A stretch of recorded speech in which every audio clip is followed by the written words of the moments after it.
give you a quick overview of the whole to part or basic reading inventory assessment.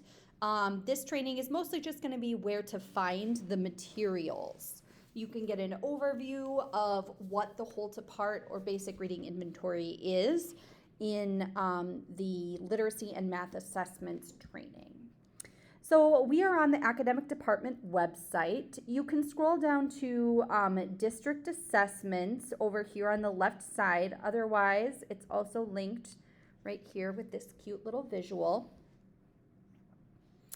And these are kind of constantly being updated, just so you're aware. It's not going to look exactly the same every single time. But if you scroll down,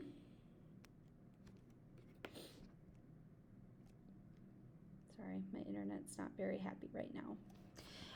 You will find the whole to part drive folder right here, and then this video will actually be right next to it, so you can have both.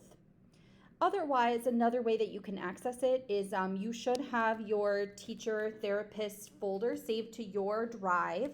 If not, you can search through it in shared with me, but all teachers and therapists have access to this drive folder.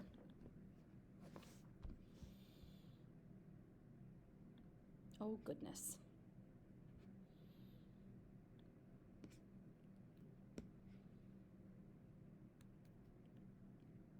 The internet's not very happy with me, which is unfortunate. All right.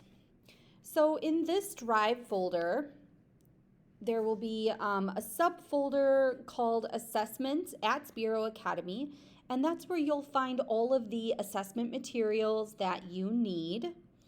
Here it is.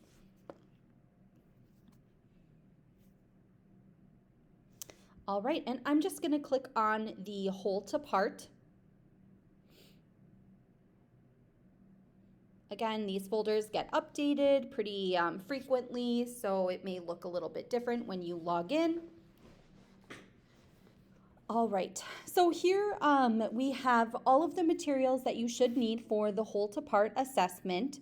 We have 3 different sections that we're using for the whole to part. We do high frequency word identification. We also do language comprehension and what's called silent reading comprehension. But of course, many of our students don't read silently. They read verbally out loud, and that's totally fine. We can take those scores even if they're not reading silently. So in order to do the word identification, you'll first want to kind of understand your students need a visual choice of 4. Maybe if you're not sure, you can try to do without a visual choice of 4 first, see how they do, and then attempt with a visual choice of 4 after. Usually our students with lower verbal abilities will need a visual choice of 4. I have the word list, the word identification list right here. So you can just go ahead and download that and print that. And then the word identification folder is right here. And we have all of the word identification. There's a picture that Kova drew in here, which is really funny. I don't know why that's in here. So I might just leave it there for everyone to see. So we have the first grade word identification, second grade word identification. We've got high school, 9th, 10th, and then pre-primer, which is pre-kindergarten, and primer, which is considered kindergarten. So this is how I liked to do my word identification. I would just click on the PowerPoint or the slide deck that I needed. I would remember to hit slideshow so that my student isn't distracted by anything else on my screen.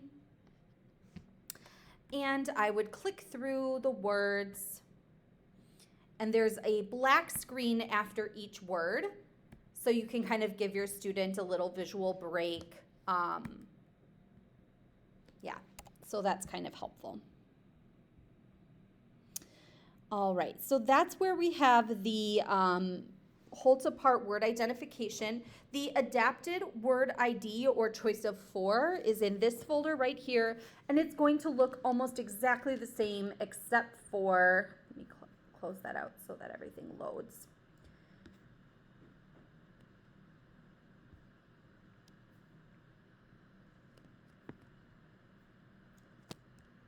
Come on, please load. The only difference here is that it's going to be from a visual choice of 4. And so just like the SAIL assessment, you're going to want to make sure that you're keeping track of where you are on your assessment, because I would always get really lost when I was giving a visual choice of 4 and kind of forget which one I was on. We selected words that were very close to the ones or had common errors so that we knew whether or not the student was able to actually identify that word. So bear does look pretty similar to the word Ben. And then again, there's that black screen in between to kind of give a little visual break. So those are the high frequency word identification documents.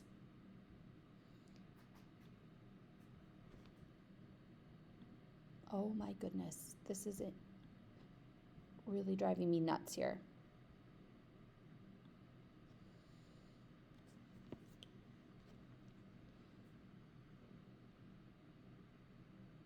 I am not going to re-record these videos.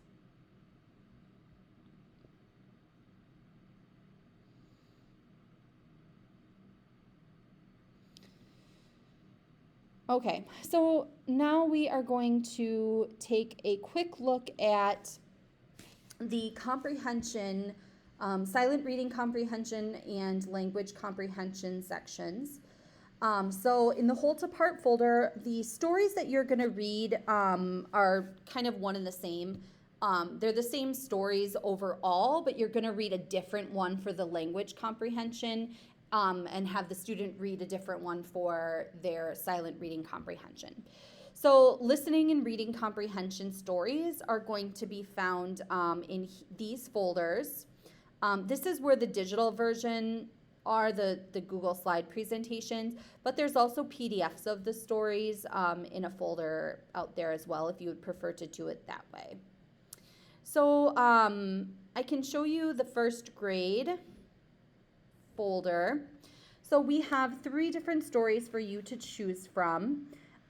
Feel free to print this if you want your student to hold on to it while they read it, or to project it so that they can see. You'll notice that I have a folder of incomplete. These are ones that I have not quite finished yet. So if anybody wants to help support the academic department and assist us in finishing some of those choices for those assessments, that would be helpful. So this particular story was based on the basic reading inventory. We pulled some stories from the basic reading inventory, some of them from the QRI qualitative reading inventory, but all of them are totally fine to use. They're really interchangeable. You can just kind of select which story you think is best. So I have a little title page and then the story. And the goal for this assessment is for students to answer the comprehension questions with verbal responses. So you would not be showing the student this particular slide. You would just be reading this question to them. And then the blue italicized words are what they would say in order to get the correct answer. And then we also have a choice of 4 using words, phrases, or sentences. What was the story about? Was it about A, a cat taking a nap, B, a frog swimming, etc.? We have those for all of the questions.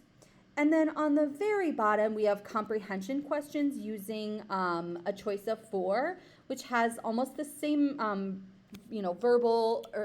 almost the same words or phrases, but then we also attached a visual picture to that as well. All right, so they're going to be exactly the same for all three. Again, feel free to use whichever story you think is best. Just use a different story for the silent reading versus the listening comprehension. And that is the end of our training.